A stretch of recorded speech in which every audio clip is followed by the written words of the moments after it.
ចំណាកំពុងធំជាក្របពេជ្រមិនទាន់ឆ្នៃចាំមើលតិចទៀតហ៊ានតែគេឆ្នៃតាំងមកនេះទៅដើមគ្នាកម្មវិធីនេះគឺយើងការគ្រប់គ្រងពីខាង SDF ដែលគាត់ជាមូលនិធិអភិវឌ្ឍជំនាញអញ្ចឹងឲ្យតែផ្ដោតទៅលើជំនាញគឺខាង SDF គាត់ចូលរួមហើយ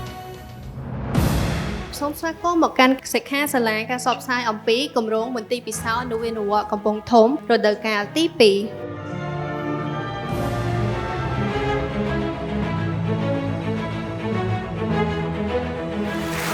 ដោយការទី2នេះអ្វីដែលពិសេសគឺយើងផ្ដោតសំខាន់ទៅដល់អាជីវកម្មមិនត្រឹមតែ20 SME ប៉ុន្តែបង្កើនរហូតដល់30 SME នៅក្នុងខេត្តកំពង់ធំគ្រប់ស្រុកទាំងអស់បាទហើយក៏ចង់លើកទឹកចិត្តដល់បងប្អូនសហគ្រាសនៅក្នុងខេត្តកំពង់ធំចូលរួមជាមួយគ្នានៅក្នុងការស្វែងយល់នៅនវានុវត្តន៍បន្ថែមទៅលើសេវាកម្មនិងផលិតផលពួកខ្ញុំជឿជាក់ថានេះគឺជាអ្វីមួយដែលយើងអាចឆ្លុះបញ្ចាំងពីសេដ្ឋកិច្ចមួយដ៏រីកចម្រើននៅក្នុងខេត្តកំពង់ធំនិងជាគំរូមួយដ៏ល្អនៅក្នុងខេត្តដទៃទៀតចំណាកំពុងធំជាក្របពេជ្រមិនទាន់ឆ្នៃចាំមើលតិចទៀតហ៊ានតែគេឆ្នៃតាំងមកនេះទៅដើមគ្នាចឹងហើយក៏ដូចជាចក្ខុវិស័យរបស់អាដាមបាក់លោកសីវសុតលោកតែងលើកទឹកចិត្តនៅក្នុងគម្រោង Interlab នេះក៏ដូចជា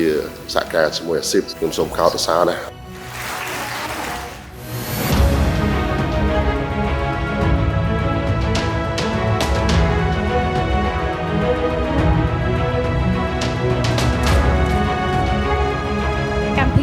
ការគ្រប់គ្រងដោយបន្សល់ធំគឺពីខាង SDF ដែលគាត់ជាមូលនិធិអភិវឌ្ឍជំនាញអញ្ចឹងឲ្យតែផ្ដោតទៅលើជំនាញគឺខាង SDF គាត់ចូលរួមហើយ KE គាត់ជាខាងសហគ្រិនខ្មែរអញ្ចឹងក៏គាត់មានចូលរួមចំណែកមួយនៅក្នុងនឹងដូចគ្នាគម្រោងមន្ទីរពិសោធន៍នវានុវត្តន៍ហ្នឹងគឺយើងផ្ដោតទៅលើការបណ្ដុះជំនាញសម្រាប់ម្ចាស់សហគ្រិនដូចគ្នាដែរនៅក្នុងការបណ្ដុះបណ្ដាលហ្នឹងគឺគាត់ទទួលបានច្រើនជាងទឹកប្រាក់ដែលគាត់ទទួលបានទៀតគម្រោងនេះគឺជំរុញឲ្យអាជីវកម្មកាន់តែវាប្រសើរឡើងពិសេសក្នុងខេត្តកំពង់ធំក្នុងការចូលរួមក្នុងវគ្គ Interlab នៅក្នុង Innovation ខេត្តកំពង់ធំនេះព្រោះដោយសារវាជាឱកាសដើម្បីឲ្យយើងធ្វើអាជីវកម្មយើងកាន់តែប្រសើរឡើងផ្ដល់ឱកាសឲ្យគាត់បានរៀនសូត្រនៅចំណេះដឹងជំនាញថ្មីពាក់ព័ន្ធនឹងការផលិតការកែច្នៃហើយនឹងការធ្វើសេវាកម្មសម្រាប់អាជីវកម្មរបស់គាត់នឹងការប្រកួតប្រជែងកាន់តែច្រើនដូច្នេះបើសិនជាអត់មាននវានុវត្តន៍ទេខ្ញុំគិតថាយើងពិបាកប្រកួតប្រជែងណាពីព្រោះអីបច្ចុប្បន្នបញ្ហាក៏វាកើតមានច្រើនឱកាសក៏កើតមានច្រើន